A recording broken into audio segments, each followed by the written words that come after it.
How much Calvin in Calvinism?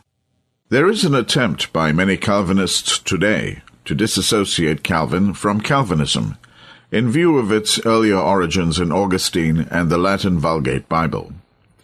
Moreover, it was not until the Great Synod of Dordrecht, more than 50 years after Calvin's death, that the 5 points of Calvinism were first set forth in order. Ironically, this declaration came about only as an expression of opposition to the 5 points of Arminianism. Nevertheless, this system of thought continues to be universally known as Calvinism. Lorraine Bertner says, "It was Calvin who wrought out this system of theological thought with such logical clearness and emphasis that it has ever since borne his name." Where it really came from, as we shall see in the next chapter, is admitted by Custance, who says that Augustine was, perhaps the first after Paul to realize the total depravity of man. Farrar agrees. To him, Augustine, is due the exaggerated doctrine of total human depravity. In spite of its long and varied origins and development, the term Calvinism remains as the commonly used identification. As Engelsmar says, speaking in agreement with the overwhelming majority of Calvinists, it was Calvin who developed these truths, systematically and fully, and therefore they came to be called by his name. B.B. Warfield declares, "It was he who gave the evangelical movement a theology." Timothy George writes that it was Calvin who presented more clearly and more masterfully than anyone before him the essential elements of Protestant theology.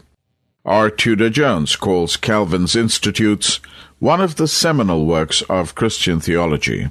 His thinking was to be the motive force behind revolutionary changes in several European countries. Edwin H. Palmer expresses an admiration for Calvin that seems to grow ever stronger among his followers.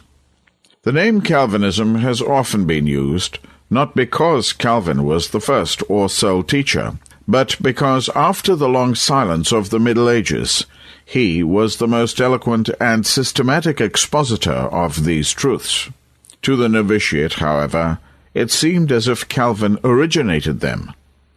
Of course, Calvinists are convinced that the Bible itself is the true source of this religious system. C. H. Spurgeon declared, "I believe nothing because Calvin taught it, but because I have found his teaching in the Word of God." We hold and assert again and again that the truth which Calvin preached was the very truth which the Apostle Paul had long before written in his inspired epistles, and which is most clearly revealed in the discourses of our blessed Lord himself. We respectfully disagree with this great preacher. Certainly, Spurgeon had to pick and choose which of Calvin's beliefs to embrace.